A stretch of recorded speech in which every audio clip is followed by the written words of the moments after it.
Bwanji okondedwa kuna kulikonse komwe muliko ndikakhala ine ndadzuka bwino chisomo cha Ambuye ndichokwanira. Okondedwa mumadziwa zoti ukakhazuma kuti ukunena chilungamo dziko lapansi limakuda chifukwa dziko lapansi mulibe chilungamo. Dziko lapansi munadzala bodza, dziko lapansi munadzala kuthandizana pazoyipa. Mulungu anamtuma Nowa kuti awachenjeze anthu pa dziko lapansi kuti awononga dziko lapansi. Chifukwa Mulungu sabwera ndi mapazi ake kumuchenjeza munthu, koma he always sent someone. Anthu adampeputsa Nowa, adamunyoza, akuwauza kuti kubwera chiwonongeko. Kufikira kuti chiwonongeko chinachitika ndi pamene anthu aja amazazindikira. Anthu ambiri ku dziko lapansi timadana ndi chidzudzulo, koma timazindikira tikawonongeka imene makhala too late. Ndili ndi uthenga umene uthenga usidufuna kuusunga koma kuunena. Chifukwa ndikausunga nane nkadzamwalira ndidzakafunsidwa kuti chifukwa chani sindinanena uthengawo.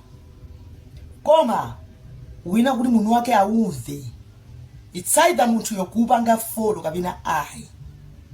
Uthenga wanga ukupita kwa mama Jetu. Mama kuna kulikonse komwe muliko, ndikufuna wina wake aonese video imeneyi. Mama, siyani njira yakuchita iko imene mwayiyamba. It's too late for that.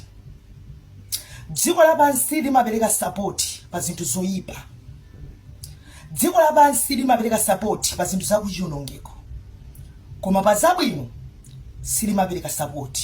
Eni limadana ndi anthu amene akuchita bwino pamoyo wawo chifukwa amati akufuna dzioneka ngati iwo abwino. Ndikudziwa kunena mawu amene wawa, uthenga umene uwu, ambiri muweruza, ambiri munyoza, but I don't mind. Chifukwa amene mwandituma si inu koma ndi Yehova. So mukaunyoza uthengawo simunanyoze ine, mwanyoza mwini uthenga amene wangu ndigwiritsa ine ntchito. Mama Jetu, support imene mukupatsidwa pano pa dziko lapansi ndi support yakuchiwonongeko. You have to know that kuti tsiku lina lake mudzamwalira.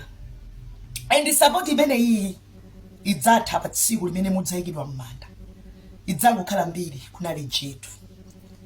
Aliyense adzafa. Sudi ndikati mudzamwalira which means ine ndi wamuyaya. Inenso fika tsiku limene anthu adzana kuti takamuyika Evangelist Martha. Mama, it's better kuti musiye njira imeneyo ndikuyenda ndi Yesu Khristu akhala mwini mpulumutsi wa moyo wanu.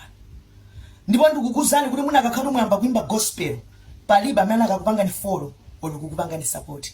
Dziko lapansi limapanga support pa zinthu zakuchiwonongeko. Ikubwera tsiku limene idzakhala judgment day pa moyo wanu, limene aliyense amene akupasani support lero lino sadzapezekapo. Tsiku limeneli ndirayu ndi Mulungu wanu ndipadza kufunsani kuti mwachita chani pa dziko lapansi, ndipadza kuyimira ni ndani pa mlandu wanu.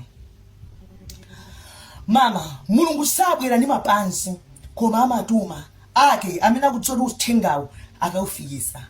Uthenga wanga ndikubwereza, siyani njira imene mwalowa, njira yakuchita iko.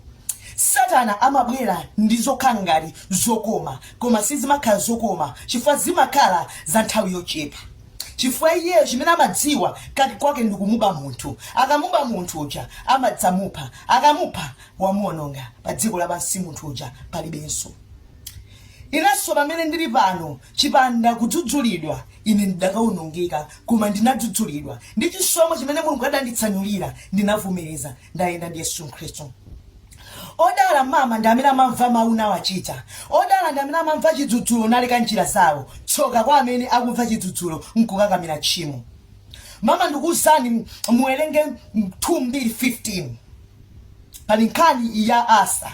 Mukayiwerenga amene mpite mpaka na pa 16 mumva kuti Asa anadana ndi chidzudzulo cha Yehova, mapeto ake adawonongeka. Ukadana ndi chidzudzulo cha Yehova okondedwa umuwonongeka. Support ilipo ku dziko lapansi chifukwa ndizati ku dziko lapansi imakupatsani support. Ndipo ambiri acha kukhala ndi zifukwa zambiri zokubakirirani chikuti kumanena zona kuti mayiwa akusurvive fanya zimenezi. Mama muli ndi nzaka zingati? Kuyambira tsiku limene munabadwa kufika pano wakhala kukusamalirani ndi Yesu Khristu. Although it was not easy, koma ndi Yesu Khristu amene wakhala akukusamalirani. Palibe chomulaka kumalizisa njira imene adayamba pa inuyo ndi kukusamalirani.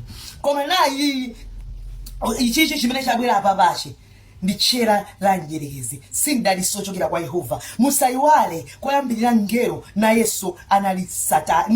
Musaiwale Satana na Yesu anali ngelo. So Satana amakhala soni mayanko, Satana amakhala soni ma prophecy, Satana amakhala soni mavumbuluso, Satana amakhala so ingakhala ndi machiriso, Satana amathaso kupereka. Ukapanda kukhala ndi maso auzimu umaonongeka. Mama, siyani njira iyi ni njira ya kuchitayiko, ni njira ya kumoto imene si kuthandizani. Support mukubatsidwayi, mukubatsidwa support ya kuchionongeko. Mukakhala wina, this is the time to repent before it's too late.